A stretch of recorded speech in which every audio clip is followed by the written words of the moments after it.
Vakar, dārgie skatītāji, klāt atkal vakars, 9:30 Nāc TV.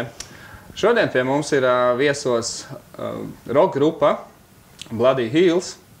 Tā ir tāda grupa, kas mēdz ar savu mūziku cilvēkus atlikt atpakaļ uz 80. gadiem. Labvakar, puiši! Labvakar! Labvakar. Pirmais jautājums ar tādu iestarpinājumu. 80. gadi. Mūsdienu jauniešu grupas mēģina vienmēr izskatīties uz kaut kādām esošajām grupām, kas ir tagad, kas tagad spēlē un iet uz to mūziku, jo tā kā sanāk, ka ar ko tā tauta ir iebarota, tad mēs viņus barosim tālāk. Jūs esat izcēluši mūzikas žanru, kas ir praktiski, nav tā, ka viņš ir bijis aizmirsts, bet viņš visu laiku ir bijis, bet jūs viņu esat sākuši mēģināt atkal spodrināt. Varbūt izstāstāt, kā jūs pie tā visa nokļuvāt un kāpēc tieši šis stils? Tas ir, protams, arī tas ir vecāki arī nopelns savā ziņā, vai ne? Jo es atceros, kad es mazs visu laiku ar tēti kaut kur gāju, vai mēs braucām vai vēl, un visu laiku skanēja kaut kāda vecā viņa laika mūzika. Un tad es atkal atgriezos tieši pie tās jauniešu mūzikas.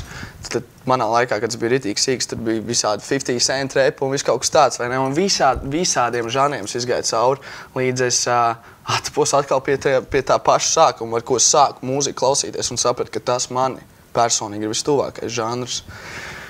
Kaut kā tā. Bet es arī neteiktu, ka mūsu mūzika ir pilnīgi 80. gadu tā kā izspļauts, ka mēs mēģinām pilnīgi kā viņi spēlēt. Lielos vilcienos jā. Bet ir loģiski, ka mūsdienas. Tu nevienu grupu gribēdam tik ļoti nevar izklausīties kā 80. gados. Visa aparatūra ir savādāka. Viss apkārt tev ir pilnīgi savādāks, citādāks. Un tāpēc mums arī kaut kādas mūsdienīgas ietekmes ir tā kā. Grupas dibinātājs no jums ir. Kam bija ideja? Neviens šeit. Bazitārists nav. Nu, es teorētiski esmu vissenāks no mums visiem. No visiem trijām, jā, viņš ir visvecākais. Atrast dombiedrus tam. Pateikt, ok, es gribu, tu gāji, klauvēji viņam, teici, ev, sākam kaut ko, vai kā tas bija, vai jūs sanācāt kopā un tu saprati to, ka viss, šito mūziku mēs spēlēsim, mēs visi esam lietpratēji, gribam, mums patīk un aiziet. Jo grūti jau tāds cilvēks atrast ir. Tas bija tiešām ļoti liela sagadīšanās dēļ, patiesībā, kā mani atrada basists. Pēc tam viņš uz pirmo mēģi tā kā pasauc, un es sāku vienkārši stāstīt, kuras grupas man patīk. Un es nosaucu visas tās pašas grupas, kas viņam patīk. Un viņam tas skaidrs, šitais čels spēlēs grupā. Kaut gan man bija vēl īsti mati tajā laikā. Jā, tad es sāku arī... Bungs gan arī īsti nemācēja spēlēt. Bungs arī, jā, ļoti slikti spēlēja. Bet, tā kopīgā vīzija tā arī mūs tagad noveda līdz tiešām stabilam sastāvam. Jo mēs tagad jau spēlējam šādā sastāvā ļoti ilgu laiku. Kā tu viņus atradi? Viņu atrada bazitārists. Jā, tas arī šausmīgs smieklīgs stāsts. Es atceros, ka es gāju, bija piekdiena, sestdiena, vakars neatceros, es gāju kaut kur balēties ar draugiem. Un tad viens man teica, noejam gar to vienu bāru, tur Rīgas dizaineru mākslas vidusskolu, ko mūsu baģistārs pabeidz, tā kā kaut kādu tur tais balīti. Un es domāju, ok, noiesim garām visi.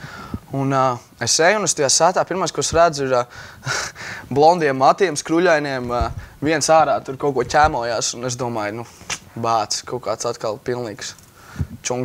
Un tā mēs aizgājām prom, paiet vairākas stundas, un es eju mājās. Un es izdomāju, ka šoreiz es iešu pa šo ceļu.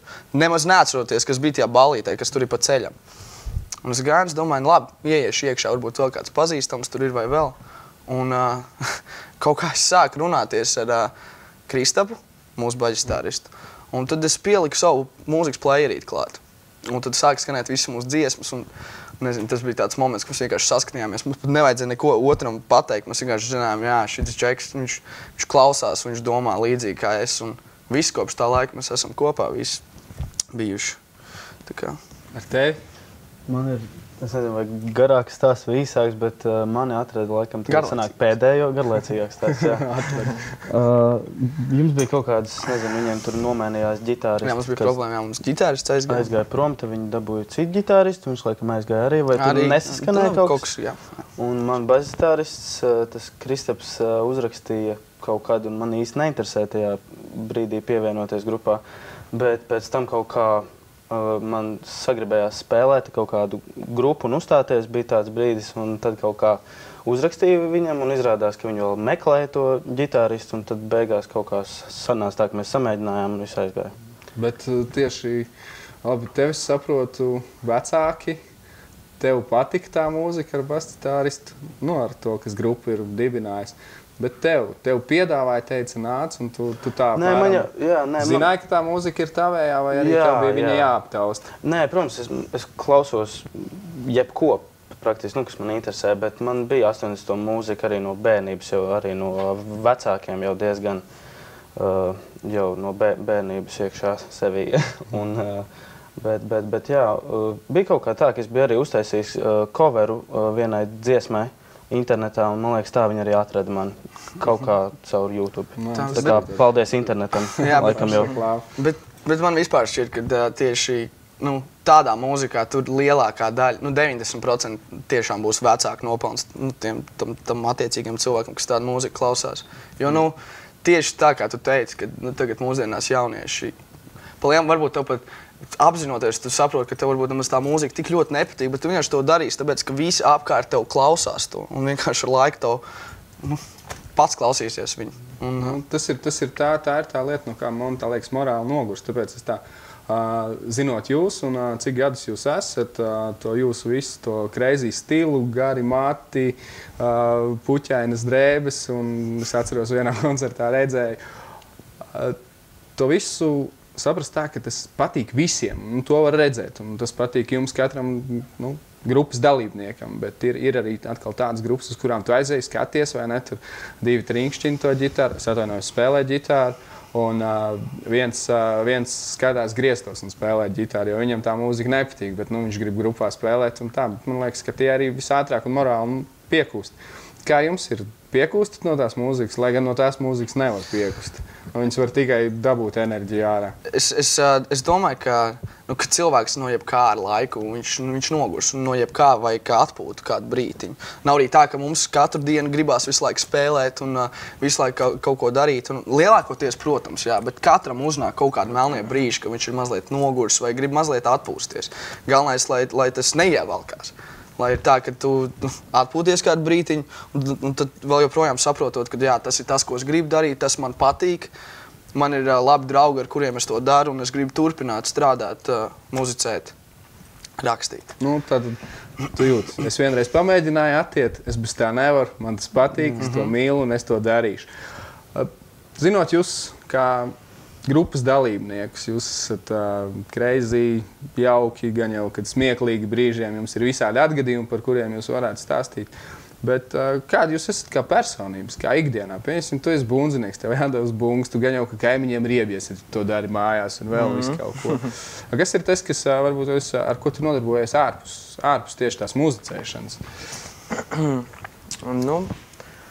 Es studēju, tas ir tāds. Jā, ko es varu studēju uzreiz saki? Vides zinātne. Vides zinātne. Tas ir pilnīgi nesaprotams lietas, bet jā, tas arī ir tavs, un tu no tā, teiksim, nekautrējies. Tev nav tā, ka jābūt, es tagad es spēlēju roku, un man teikt ir, es nezinu, jāiet mācīties metāls griezt, apmēram, pieņemsim tā, bet tu esi izvēlējies vides zinātnes, un tu to spēji apvienot. Jā. Kā tu nonāc līdz tam visam? Man jau no laika gala kaut kā sanāca ar matemātiku, fiziku, tos priekšmetus ļoti labi apgūtu. Un tad pēc tam es zināju to, ka es drīzāk nevis iešu mācīties par ekonomiku vai kaut kādu citus, jo tie man būtu ļoti grūti tos priekšmetus iemācīties. Un tad es izdomāju, ka jāiet uz vides zinātni, jo tur tomēr tās visas zināšanas, kuras jau pirms tam es ļoti labi apgūstu. Es varēšu tā forši izmantot. Un man arī patīk tā tēma, es daudz īstenībā interesējos par to, par vidi, kā viņi var glābt tieši to zemes ekosistēmu kā tādu. Un tur ir vairāk tādu risinājumu. Tad jau hipijs. Varbūt ir, jā. Tā ir, bet no vienas puses tu esi malacis un tas ir apsveicam. Kaut kam tādam iet cauri, jo tas gan jau, kad arī nav viegli. Jebkurā gadījumā. Jā. Nebūs tā, ka jūs pie kāda kuģi tur piesiesties un teiksiet, spēlēsiet savu mūziku un teiks, nekas te nebūs. Var apvienot to mierīgi. Bet tev tagad ir jāapsola, ka pabeidzot skolu, tu neaizies prom no šitās grupas. Nē, Tas ir tā blakus. Tā skolas, tas ir blakus. Tas pirmajā vietā tomēr ir grupa. Un diez vai tādu otru bundzinieku varēs atrast, kurš tādu mūziku vēl spēlēs. Jā, tā ir tas. Es brīnos citreiz vēl joprojām līdz šai baldienai, kā mēs visi 5 esam tā salasījušies un kā mēs atradām ģitāru, kas, mūsu iepriekšējo ģitāristu, kurš aizvieto, un ka mēs visi 5, mums visi tā mūzika visiem tik ļoti patīk, un mēs visi 5, mēs esam dažādi cilvēki, arī mēs daudz strīdamies, bet tas ir labi, jo ka viedoklis mainās un tad kaut kas vēl labāks sanāks beigās. Un tiešām brīnos, kā mēs visi 5 esam nonākuši līdz kaut kam tādam. Lai gan man to vārdu liktenis nepatīk pieminēt, tāpēc, kad, ja mēs visi izbraucam kaut kur ārpus valsts un satiekam līdzīgi domājošus vai vēl kaut ko, jā, tad to varētu nosaukt vairāk kā pa likteni, bet jūs esat visi no Latvijas. Un apmēram, teiksim tā, vienādi domājuši, labi personības jums ir katram savādākas, un tu saki, ka jūs strīdaties un nedod Dievs citreiz vēl sakaujaties, bet arī pašā laikā uzkāpjot uz skatuves, jūs jau viens otram uzticaties un zinat, ka jūs liepratēji. Un tagad tu man pastāsti, kā tu līdz tam visam nonāc, nevis nonāc, bet kāda ir tā tava personība, ko tu... Kas tu esi? Es cenšos būt mierīgs. Nē, tu skati mierīgi. Jūs skatos jau... Skatos viens cilvēks. Nē, skatos jau izlādējies tā ritīgi, bet nē, parasti es vienmēr esmu sportojis visu dzīvi. Tas, man var teikt, vienmēr bijis tā kā tagad vismaz cenšos, lai tas ir tā kā otrajā vietā dzīvē, bet, tik daudz nesanāk, kā gribētos, bet tā vispār vēl diezgan daudz sanāk filmēt vai montēt un fotografēt, tāpēc arī grupas lietās bieži vien es kaut ko piemontēju vai uzfilmēju vai kaut ko tādu daru. Tā kā, jā, palielam tas arī viss, jā, es nezinu. Tad arī ne tikai grupā esi mākslinieks, bet arī otrā pusē arī esi diezgan dziļš mākslinieks un tas viss patīk. Tieši tā. Tu, lielais runātājs. Tā vienmēr bijis, es nezinu, ka es visvairāk runāju. Pats teici pirms tam, neko neteici, saskatījāmies, viens otru atpazinām, zinājām. Tagad tu esi vokālists, tas, kurš visvairāk runā, kam nāks visvairāk runāt. Bet par sevi runājot, es visu mūžu esmu bijis saistīts ar mūziku. Man mamma ir augstāko izglītību mūzikā. Visi man mammas puses ir vai dejotāji, vai mūziķi. Es maziņš gāju mūzikas skolā, mūzika. Aizgāju no mūzikas skolas, dziedāju apkārt par ansamblīšiem, par jūras akmentiņiem, visu kaut ko tādu. Atkal mūzika. Visu laiku man bijis mūzika. Ok, man bija periods, jā, kad es rītīgi ar florbolu aizrāvos, rītīgi spēlēju, pēc tam es BMX sāku braukāt. Bet beigās es atkal atgriezos pie tās mūzikas. Un arī tagad darbs man ir, kurš arī ir saistīts ar mūziku. Tā kā ne tieši spēlēšana, bet ar mūzikas instrumentiem un to vairumtirdzniecību un vispārējo. Tā kā visu laiku es esmu apkārt tajā mūzikā. Un teikšu godīgi, es no tā nemaz nenogurstu. Nē, tas ir apsveicam tikai, ka nenogurst. Paiesim drusciņ tālāk uz tādu lietu kā uz koncertiem. Uzdošu tādu diezgan interesantu jautājumu. Zinot lielāko daļu pasaules slavenas māksliniekus, salīdzināšu ar tiem, kad viņi kaut kur brauc uz kaut kādiem koncertiem, un prasa, man tur vajag tādas istabas, man tur vajag tādas istabas, un nedod Dievs, lūdzu, pārkrāsojiet man visu stāvu baltā krāsā. Un tikai tad mēs brauksim pie jums spēlēt. Kā ir ar jums? Cik atvērti jūs esat tādām lietām, kad jums piezvana, pasaka, braucat, mums ir, vajag, jūs braucat, vai arī jums ir tā, ka mēs izdomāsim? Tas ir ļoti atšķirīgi. Tas ir no kāda pasākuma, un tas ir ļoti atšķirīgi. Katra reize ir savādāk. Bet par tām prasībām, protams, mums vienmēr būs prieks uzspēlēt koncertu. Lai arī kur tas būtu, lai arī kam tas būtu, vai arī cik daudz cilvēku tur ir. Bet vienmēr arī jāsaprot, ka tomēr mēs arī esam arī tie mūziķi. Mēs tik daudz laiku, naudu, dvēseli visā tajā ieguldam, kad arī ir patīkami, ka tev par to vismaz novērtē un kaut ko samaksā vai benzīnu un visas tās lietas. Un Latvijā, es teikšu godīgi, neteikšu konkrēts piemērs, bet ir tādas vietas, kas pelna uz tiem mūziķiem. Kas vienkārši viņi tev uzaicina, viņi tev bez mazliet iedod pāris saliņus, tur 50 eiro un patiesībā pilns bārs ir. Un bārā tie skatītāji cilvēki atstāja daudz vairāk nekā tos 50 eiro, kurus viņi samaksā mums. Tā kā, tas ir ļoti atšķirīgi. Bet ir arī bijis tā, kad superīgi, kad viss ir baigi forši. Tā kā tas ir baigi. Tālākā vieta, kur jūs esat spēlējuši? Polija? Polija, jā. Laikam Polijā, festivālā vienā. Kā uzņēma? Dalīt. Patiesībā nē, īsumā uzņēma ļoti labi. Mums tas pirmais priekšstats bija tāds, ka mēs tur atbraucām, un tas bija tāds rītīgās, smagās mūzikas festivāls. Jā, tas bija tas mums bija tāds, mēs iebraucām, mēs domājam ārprāts. Tūlīt mēs savām šaurajām tur džinsām un visiem tur saksītajām matiem, mums tur visi tie metālisti tur mēs mazai piekausījām. Bet patiesībā tā nebija. Viņi visi īsumā bija diezgan draudzīgi un jauki, un arī mums pat nospīdēja tāda iespēja uzspēlēt uz lielā mainstage.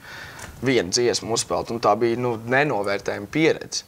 Kad tu iebrauc to balto busiņu iekšā un uz tās skatos, un katram no mūsu grupas dalībniekiem ir savs skaņu cilvēks, kurš pierakst uz lapiņas visu, tev tur prasa, vai tev viss ir perfekti, un tāda apkalpo, un tad es sapratu, kā attiecās pret tiem mūziķiem, kas jau ir klases daudz augstāk. Un tā bija tiešām pieredze superīga. Tavs iespējas par Poliju? Nē, viss tur bija ritīgi super. Tādā ziņā, varbūt, kāpēc es teicu iepriekš, kad dalītas tās emocijas bija tikai skatītāju ziņā, jo mēs arī spēlējām salīdzinoši no rīta, man liekas, tas bija. Un, zin kā, festivālos no rītiem īpaši, nevienu neuztrauc tā, kas spēlēs no rīta.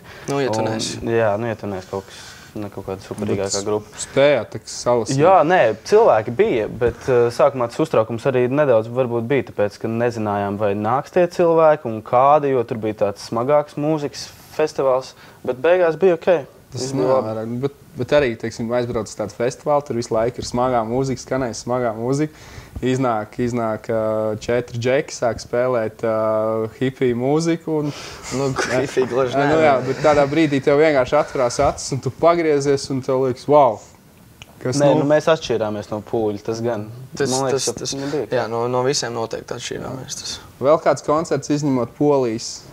Igaunijā mums bija paši tur izstāstīt. Jā, par Igaunijas koncertu. Paši organizējāt. Paši organizējām, jā. Tur brauc ar mums kopā fani vienā busiņā kopā ar grupu. Lielajā autobusā. Forši, kā mēs tur. Jā, tur jāsaka paldies arī mūsu menedžeri Anijai, ka viņi daudz ļoti lietas ir palīdzējis, domājuši, un es vispār brīnos, ka ir mums pacies tik ilgi, bet jā, superīgs cilvēks un menedžeri. Bet tad vēl ārzemēs, kur mēs sanāk, mēs vēl spēlēsim Somijā. Tas būs arī tā tālāk. Tāda mini-tūrīta Somijā. Mini-tūrīta ar čomiem, vai tur jau tanī galā jau kāds jūs sagaidīs? Sagaidīs. Bet čomi tie ir, tāpēc, jā. Tad viņi ir jau arī te Latvijā spēlējuši? Viņi ir Latvijā spēlējuši. Tur arī tas stāsts ir mazliet komisks, ka es Facebookā meklēju, es domāju, kas tad tūmā mums tādas līdzīgas grupas ir, labi, Somija, varbūt tas nav Lietuva, Igaunija, bet salīdzinoši tuvāk, tas nav pāri okeānam vai tur Anglija vai. Un es atradu grupu vienu, Rust and Rage, un es viņam uzrakstīju, es vienkārši uzrakstīju tam ģitārs un teicu, ka forši vecīgi, kad jūs arī spēlējat tādu mūziku un arī tur turpiniet un ritīgi nice, un viņš man teica, viņš teica to, ka viņiem ir koncerts aprīlī. Tas bija kaut kāds novembris, kad es uzrakstīju, pēc pusgada. Un ka mums vajag atnākt, un tās runas aizgāja, kad beigās mēs ar viņiem jau uzspēlējām 2 koncertus tepat Latvijā. Un ļoti sadraudzējāmies, viņiem ir superīgi džeki, un mēs to kontaktu visu laiku uzturējām, un tad mēs izdomājām, ka ir jāuzspēlē atkal kopā. Un tad būs tā, ka 8. un 9. maijā viņi atbrauks uz Latviju. Mums būs koncerts Rīgā. Pašlaik vēl tas ir tāds maziņš noslēpums, īsti neteikšu, kur, bet Liepājā skaidrs tas būs Fontaine Palais. Un nedēļu vēlāk mēs braucam uz Somiju pie viņiem, kur mums būs koncerti Helsinkos, Tampere un Porī. Kā jums, tu arī teici, ka tu strādā, tu mācies, kā jums tās lietas nāk pretī tam visam, ka jūs braucat uz to koncertu tūri? Nāk, strādājam pa lielu mēs ar Haraldu. Mēs varam paņemt atvaļinājumus vai kaut kādas tādas lietas. Man vispār, man darbā ir arī daudz kolēģi mūziķi, un vēl tā kā viņi arī paši to saprot, kā tas ir kaut kur aizbraukt, uzspēlēt. Es domāju, augstskola, tur jau tas viss mierīgāk. Tur nav tā kā vidusskolā, ka tur vajag kontrolēt, tur var mierīgi arī neaiziet. Grib nāc, grib nē. Galvenais, lai visu eksāmenu pēc tam nolikt, tad jau viss štokos. Jā. Bet jāmācās taču arī. Jā, tad jāņem būs mācību grāmatas līdz Somijai. Tagad jau šitā runā. Varbūt tā, kad kā filmē mums, tad tas vajag tā. Varbūt to nemaz nevajag mācīties. Varbūt jau tāpat esi ļoti gudrs. Viņš ir gudrs. Nē, tas ir tikai apsveicami. Uzdošu tagad tādu jautājumu. Man tieši vairāk patīk, kā bundziniekiem pajautāt. Ir tā, ka tev pieņemsi viņu nokaitina kaut kādā brīdī tā visa grupa. Un bundzinieki ir viena no tiem, kas parasti uzsita sākumā to ritmu, uz kuru jāspēlē. Vai tu neesi kādreiz kaut tādu gājienu izdarījis un pateicis, teikt, mēs čeiki uzspēlēsim citā. Izdarījāt man no rīta to, tagad būs bišķi savādāk. Tā gluži nenotiek. Pārāk miermīlīgs, man liekas. Drīzāk ir končos gan, tur ir tās visas enerģijas. Un ja es redzu, ka cilvēku mazāk uztēties, tad es saprotu, ka vajag tomēr ātrāk spēlēt. Un te, piemēram, tur ir bijis tā, ka es vienkārši dziesmu pātrinu pa kaut kādiem, nezinu, uz pulsi ātrāk vienkārši sāku spēlēt. Nu tā, ka jau mēs jau toči mums visu uzmanību skatās, bet es tik un tā turpinu spēlēt tajā ātrībā. Nu, jo es redzu, ka cilvēkiem tomēr īstenībā tas ātrums vairāk patīk, kaut kā vairāk uztēties. Ir jau visādi, katru publiku ir jāiekustina no jauna. Tad pastāst, kā jums ir ar albumiem, kā ir ar dziesmām, klipi jums ir, dziesmas. Albums mums ir viens, tagad EP mēs izlaidām nesen. Nē, albums, bet jā, EP, tāds mini-albums ar 5 dziesmām. Un ierakstījām tepat Latvijā pie Kārļa Šteimeņa. Un pēc tam uzfilmējām klipu. Nē, patiesībā bija otrādāk. Mēs uzfilmējām klipu un tā mēs izlaidām albumu. Tas jau bija 2 gadus atpakaļ, man mazliet sajūta. Bet tagad sākam rakstīt, patiesībā jau ir materiāls albumam un domājam, kad iet studijā. Bet tas noteikti būs vēlāk. Tas noteikti nebūs pavasars arī, kad mēs iesim studijā. Jā, mēs tēmējam kaut kādu vasaru, jo vasarā varbūt tas ir sarakstīts, pa lielam plus mīnus kaut kādas jaunas 7 un pagaidām izstāst, ka būs baigi labi. Un arī par tiem koncertiem domājam, ka mazāk koncertēsim, izņemot ar Somiem visu. Tā, protams, varbūt būs kādi ļoti labi piedāvājumi vai koncerti, kur bet tā, lai rautos, tad atstāsim to mazliet malā, uztaisīsim kārtīgu albumu ar klipiem un pēc tam jau būs kārtīgi konči un tūri. Kurš ir tas no jums, kas raksta dziesmas, kurš meklē iedvesmu, mūziku? Man liekas, mēs visi pilnīgi. Tas arī tā ir vēl viena ļoti forša mūsu grupā lieta, ka tiešām mēs vienmēr, mums nav tādas dziesmas, kur kāds nav kaut ko ielicis. Nav tādas dziesmas, ka, pieņemsim, Rika Haralds, viņš ir uzrakstījis pilnībā visu dziesmu. Un tā ir pilnīgi viņa dziesma, tā nekad nav bijis. Mums visu laiku mēs uzrakstam, kāds atnes kaut rīfu ideju. Tad kāds, varbūt to pieliekam, tad trešais kaut kur iesaistās. Un tad beigās jau tas sanāk mūsu visu darbs. Un tad arī par to nekādas strīdēšanās nav vai kaut kas tā. Mēs esam tādā ziņā atvērti vienmēr, ka kādam kādu ideju mēs parādām kopistiski, demokrātiski izdomājam, vai tas tiešām ir labi, vai mums ir jēga un ko tur tālāk un tā. Jā. Tad varbūt tās izdarīsim tā, ka mēs tagad varētu kaut kādu vienu no jūsu dziesmām nospēlēt. Parādīt cilvēkiem, kas viņus sagaida, kad atbrauks Somi. Jo tas arī būs tas, ko jūs izpildīsiet. Šī dziesma būs albumā. Būs viena no dziesmām. Mēs skatītāji drusciņā pakārtosimies un pēc maz brītiņa būsim atpakaļ. Dažas sekundes, tulītās.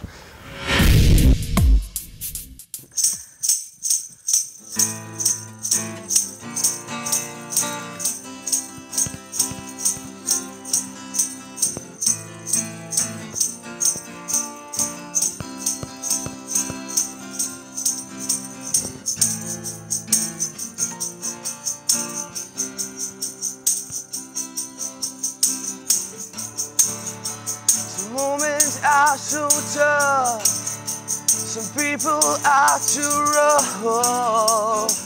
They never ever care.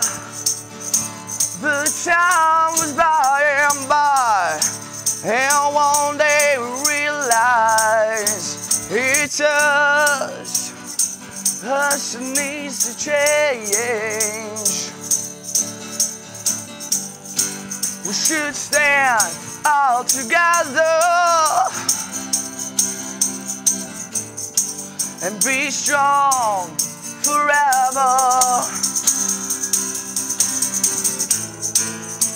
All we need is hope. Can you see the world has become?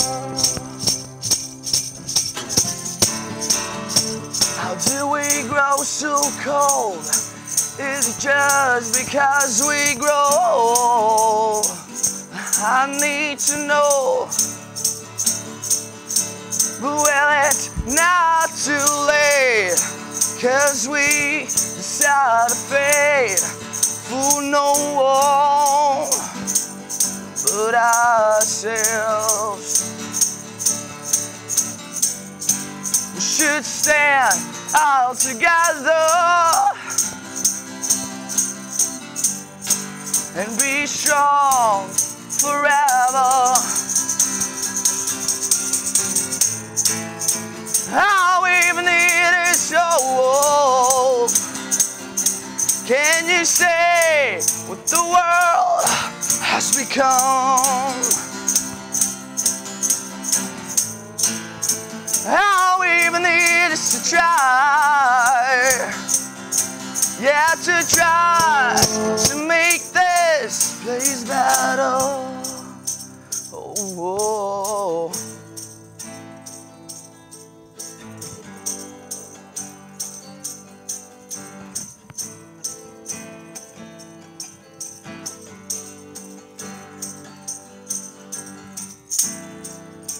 Is that the way we wanna be? Or what are we looking to see? Yeah, we can break every wall. A car, apple tear from our heart. All we need is hope. Can you say what the world has become? All we need is to try. Yeah, to try to make this place better. Make this place better. Wow! Maliču puiši. Dziesma patiešām forša. Koncerts aprīlī. Koncerti aprīlī. Koncerti aprīlī. Es domāju, informāciju par viņiem gan jau, ka jūs varat internetā sameklēt Facebookā. Facebooks, draugi, Twitters, YouTube, visur. Kur būs koncerti. Paldies, skatītāji, ka bijāt ar mums. Ceru, ka uz šīs patīkamās nots pēc šīs dziesmas arī jums vakars turpināsies. Paldies, uz redzēšanos un līdz nākamajam vakaram.